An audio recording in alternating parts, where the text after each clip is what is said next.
Hello everybody, this is Tim here again, here with some trailer reactions. I don't do a lot of trailer reactions. It's probably been a long time since I've done a trailer reaction. I figured there's some new Comic-Con trailers been dropping. I have waited a little while to do reactions to these, but I figured what the hell, react to them all in the same video and just have at it. Okay, so pretty much from Comic-Con we got some really cool trailers. I'll just go first. I'll go with Glass.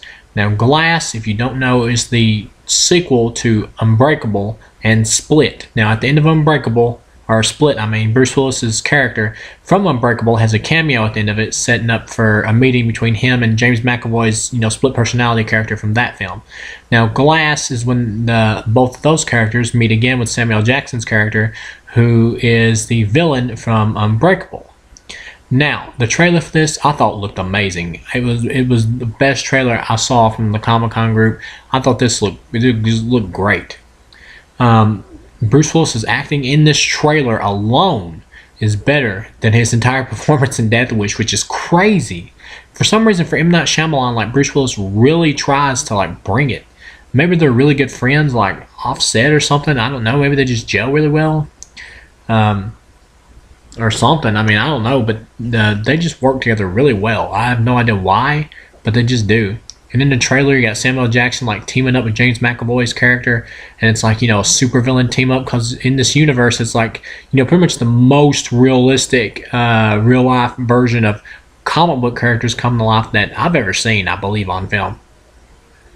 And that's so awesome. If you haven't seen Unbreakable, check it out. If you haven't seen Split, check it out. Check them. I'm going to double feature both of them for when this one comes up. But just the way this trailer is edited together, and how Samuel Jackson's narrating it, and he's talking about some of us can bend steel, and Bruce Willis is putting all these cops or whatever inside this tanker or back this van or whatever, and he bends this bar so they can't get out, locks it. That was cool. The fight scenes between Bruce Willis, his character, and the Beast, played by James McAvoy, the multiple personality guy.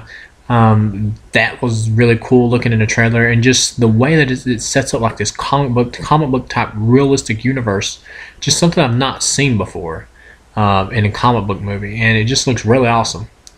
Now, for the rest of the trailers, the Godzilla King of All Monsters trailer looked better than the last Godzilla movie, because I loved seeing, I believe it was Rodan, King Ghidorah, the three-headed dragon, and Mothra, of all people. Mothra. I have no idea. I don't know how they're going to make Mothra work for a U.S. audience. That's going to be very interesting.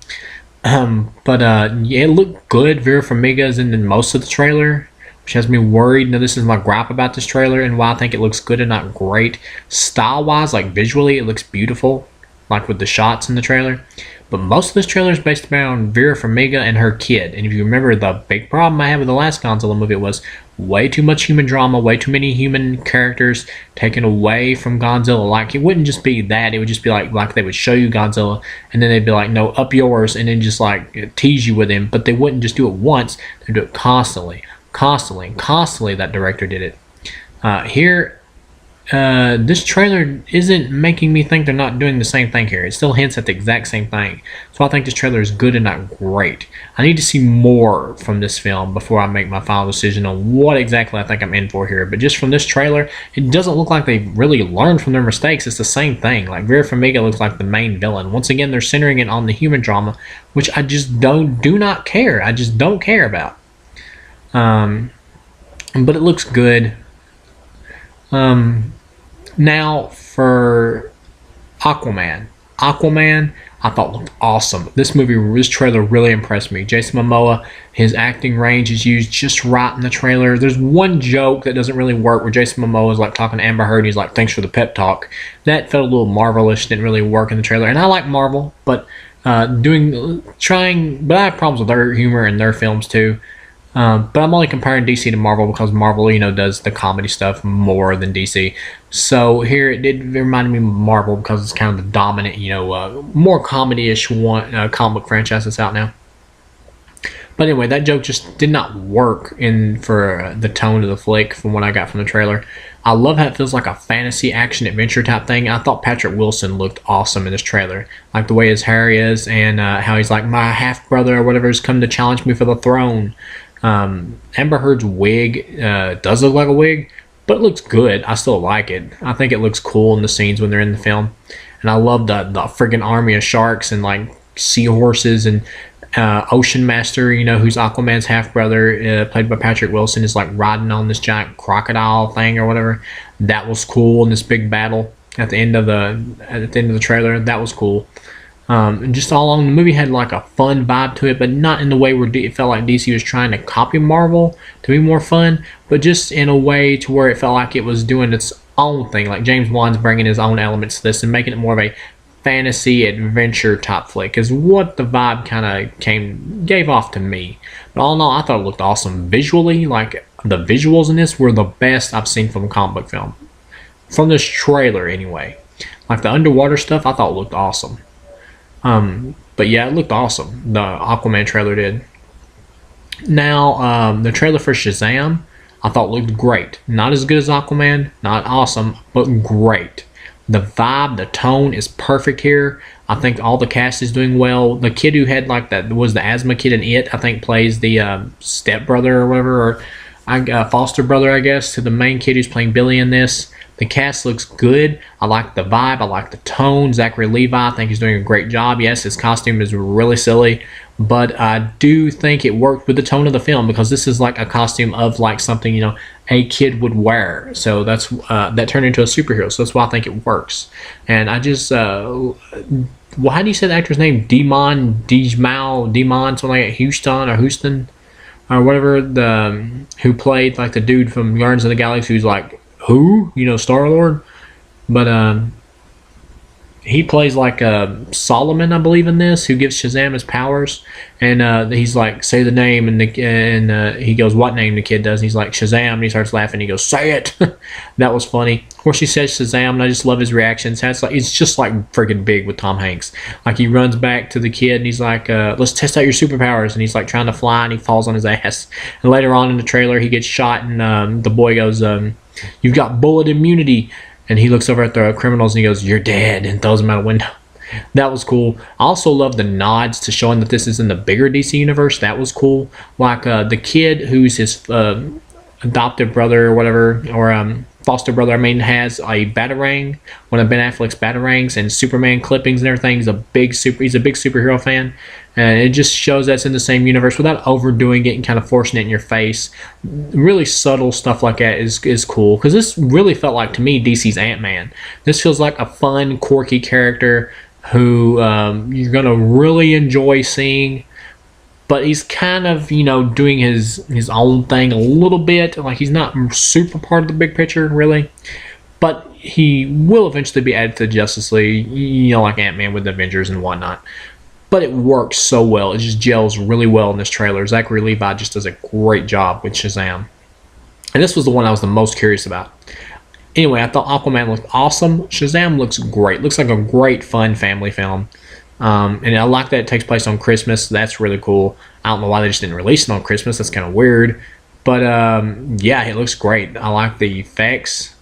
Some of the CGI in the Aquaman trailer did look a little wonky, but it's unfinished. It's not crisp up yet. But yeah, both the new DC trailers looked really good. Now, for the last trailer, I saw Titans, which is pretty much an adaptation of Teen Titans for DC's new streaming service. I think you have to actually pay like $75. I'm not paying that to watch Titans. The hell with that. Especially when you can just watch every episode online for free. The hell with that. But anyway, this trailer I thought looked okay. This is kind of like the one kind of misfire out of the DC trailers. This is okay. I don't think this trailer looks bad. There's a lot of people who are hating on this trailer. I don't think it looks bad. I just think it looks okay. It looks like a show that's going to be dark and targeted more for a teenage audience, which is fine. Not every show has to be targeted towards an adult audience. You don't have to play to the adults for everything, which is fine if it's targeted towards a teen audience. Robin looked great. I liked Robin. I like his costume here. Some people have problems with the fact that he's killing people in the trailer, the Dick Grayson Robin is, but my way I feel about this, the same way I feel about the Batman killing people in Batman vs. Superman, it's this person's vision of the character. This is another Elseworld, just like Batman vs Superman, just like anything else based off the comics. They're all alternate universes. This is this universe. I'm going to watch the show and see if I can buy into the versions of the characters that they're presenting me with. And if I can't and it doesn't work in terms of the writing, then I'll hate it. But if it does, I'll like it. He says F Batman once in the trailer, so I'm guessing this is when him and Batman probably have a falling out and it's close to him becoming Nightwing. I did think it was funny he said that, though. But Starfire, I don't like her costume. The actress looks fine. I've heard some people say that she should have been painted orange or whatever. And some people have a problem with the fact that it's a black girl. I'm for colorblind casting. I have no problem with it. Painting her orange would have been cool.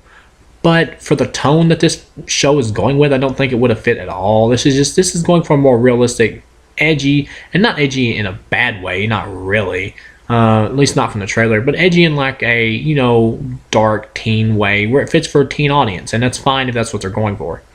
But yeah, I don't think an orange chick would have worked well with the vibe they're going for here. I think the actress looks fine, and the special effect for when she lights up and shoots her fireballs, which I do think they should have been green. I don't know why they just didn't make them green. But when she lights up on fire, I think it looks good. Beast Boy, he looks okay. He looks fine. But I think they're just going to have him turn green like the Hulk and not really transform into animals, which if they do that, I'm going to hate it. Right off the bat, I'm going to hate that. I'm going to hate it. That's baloney. They should have had him transform in animals. Even if they couldn't afford it on the budget to have him transform into like dinosaurs and stuff, they should have had something. There has to be something there. That's just lame. I mean, the Starfire thing I can understand, but not having Beast Boy transform to ferocious animals and just turn into like a quote-unquote, beast, like he beasts out like an X-Men or something, that's just really stupid. You can do better than that. Raven, acting-wise, looks like the weakest in the show. I'm fine with her look. She looks fine. She's the goth chick. That's fine. She looks good. Looks fine, serviceable. But her acting is the weakest. She sticks out bad in terms of acting. She just does not bring it or doesn't have it. I like the effects though when she's like tripping out and it's got like this black energy radiating off her body. That's cool, but just like her acting, it's just not there. All in all, this was okay for just a trailer to get me interested in the show, to see how I feel about it. It's okay. I'd give probably the first episode a watch just to see how I feel about it, get me a kind of a vibe for it. To see how they delve into the versions of the characters that they're going for and see whether or not I click with these versions and to see if the writing is there for these versions. But it looked okay for what it's going for. I've read some of the and I don't care about like other opinions when it comes to stuff, because I don't say that to be condescending or a douche. I'm interested in hearing other people's opinions about stuff, about shows and movies and stuff, but the bottom line is the only opinion that really matters to me is mine when it comes to entertainment, like what I like. It's mine. That's it. But, yeah, I've read some of the online. Most people are loving these DC trailers, except for the Titans one. That's got most people pissed off. But Shazam and Aquaman, most people are loving, but it seems like no matter what, DC can't win. Like, they're going to get flack no matter what they do. There's always going to be like a 1%. Yes, it is a minority percent who just hate anything DC does.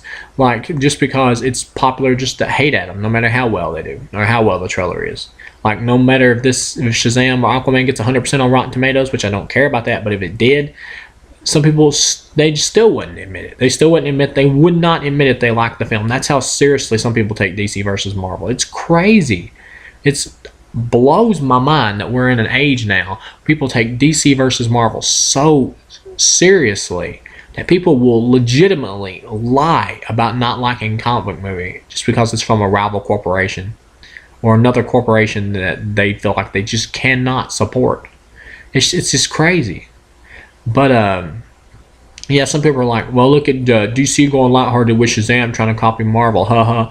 It's like, I don't get this. Like, this complaint about DC being dark. DC's always been dark.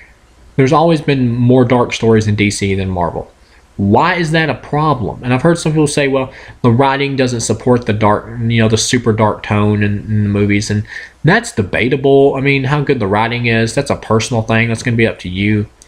But, like Batman vs. Superman Ultimate Cut, I don't see how you could think that was a terrible written movie. Like, I've heard some complaints say that how the fight stopped with the Martha thing, and it's true, the Martha thing does come in awkward and doesn't totally work at first, but in the ultimate cut, after the scene, because they've added in more stuff and more character development for the characters, that by the time you get to that scene, even though the introduction of it doesn't totally work with the way Superman says save Martha, even though in real life he would say save my mother, so that's what makes it awkward. Right after that, it totally clicks, and you get the reason why the fight has stopped. And I'm fine with that. I like that. Because, yes, the fight could have just been a huge, long, drawn-out brawl, but I like the fact that it's just a realistic fight in this dark, gritty world that Batman vs. Superman exists in. And it ends with them, with a kind of a whimper. A low-level thing. Not something big, like a big dramatic explosion or anything. To me, that doesn't strike me as trying to be edgy or teenage angst or whatever going for that. It strikes me as, trying to be clever and to have the fight end how you wouldn't expect it. And to me, that's why I like it. And this is the only thing that could get this version of Batman to stop. Well, mostly that I would have bought into. The Ben Affleck version of Batman is lost his friggin' mind. He needs some kind of post-traumatic stress war trigger to stop him in his tracks. Or to at least get him to slow down until he comes to his senses. Yes, it is awkward because of the dialogue at first, but once you understand the moment, it does work for me. It does work. And another thing, it's like the DC film universe isn't really that super dark. I mean, like Man of Steel, yeah, Superman snaps Zod's neck. Okay, that's more mature than we've seen a Superman film before. Maybe it's a little bit more edge. But the overall film as a whole, Man of Steel, still feels just like a Superman film. Like, that film is not that... Like, Batman vs. Superman really does feel like an Elseworld film because of all the different, ways the director, Zack Snyder, chose to develop the characters and do his versions of the characters and take qualities from comic books that aren't really as well known or aren't as much in the public eye these days and kind of mix it up into his own versions, like a Millennial Luthor and stuff like that. Yes, there are some parts of these versions that are comic book accurate, but it's really, as a whole, the director's own take. It feels like an Elseworld story, Batman vs. Superman does, but Man of Steel, as a whole, just feels like a more mature, standard Superman film, really. I don't really see how that's dark or edgy. I mean, yeah, there's more people that die at the end of it because it's going for a more realistic tone, but as a whole, the complete film, judged as a whole film, just feels like a standard Superman film. And I really enjoy Man of Steel, but as a whole, it feels like a Superman film. Just a more mature Superman film. Batman vs. Superman really feels like an Elseworld film. The theatrical cut is a mess. I used to like it and I defended the theatrical cut back in the day. Watching it now, it's a mess. It is terrible.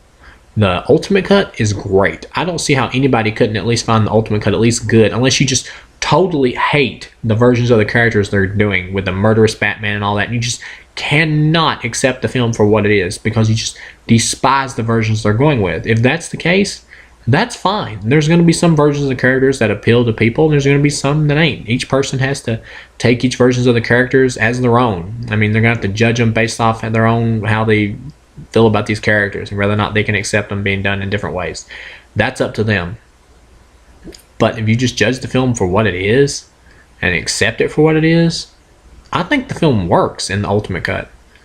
But anyway, yeah, Man of Steel is darker for a Superman film, but it's not really dark. Batman vs. Superman is dark. That is dark. Suicide Squad, sure in the hell, is not dark. That film is it's darkly lit, but that film's like a Hot Topic come to life, and in a good way. It's big, it's dumb, it's loud, but it's fun. I had fun with Suicide Squad. It's stupid in some certain spots and messy, but it's fun. It's no different to me than how I view a big dumb blockbuster like Independence Day, which is another film I like. Will Smith is funny as hell in Suicide Squad. I have fun with the cast in Suicide Squad. Some of them are pretty weak, like Katana, who doesn't really do a damn thing. Jared Leto, who was a great extended cameo in the extended cut of the film because I really like the highway scene with his Joker. He's not as good as Ledger, obviously, but he's not bad for his own, like, Frank Miller, Grant Morrison inspired version of the character. And he works in the context of the universe they're in. When you got a universe like Suicide Squad, where everybody looks like Papa Roach characters and stuff like that, you need a Joker that's going to fit that mold or something, you know, so where it won't stand out. I've heard some people say, why not use a more classic looking Joker? But if you do, to me, it would just feel weird having like this real classy guy. You know, maybe it would have worked, you know, in a way where he does look so different compared to everybody else who looks like Papa Roach characters or whatever. But at the same time, I like the fact they just went for it and just said the hell with it and just did something totally new with the Joker's design that we haven't seen before, something different, making it their own. The only problem I have with Suicide Squad is the fact that it is so different in feel and tone from Batman vs Superman Man of Steel that it really feels like its own thing. Like it feels like a more jacked up punk rock version of Batman Forever in terms of its feel, to me. But that's it. I mean, as a tone, it's not dark. It is light and goofy, especially with Enchantress. Wonder Woman sure in the hell isn't dark. Yeah, it starts to get a little bit Zack Snyder-ish towards the end of the climax. I don't mean that in a bad way because I like Zack Snyder as a director, but what I'm saying is his style at the end of the film during the fight, the big climactic fight with Ares, does feel out of place in the film. That's the problem I have with it. It's like all at once, well, let's try to make this more like the other DC films, and it just feels weird. Like, I like the fact that each DC film is their own flavor and brings something different. But at the same time, you know, they got enough, you know, in them to show that they exist in the same universe as the other films. Suicide Squad was the only one to me that felt slightly like it took place in some kind of alternate comic bookish world. But, yeah, Wonder Woman still felt like it took place in the DCEU to me, even though that ending felt awkward in terms of the tone of the picture. But, yeah, Wonder Woman isn't dark at all. So I'm not sure we're in Justice League. I like Justice League. Justice League divides people to hell and back because some people hate it because it's not a Zack Snyder film and because it's not dark or more mature like his previous two films.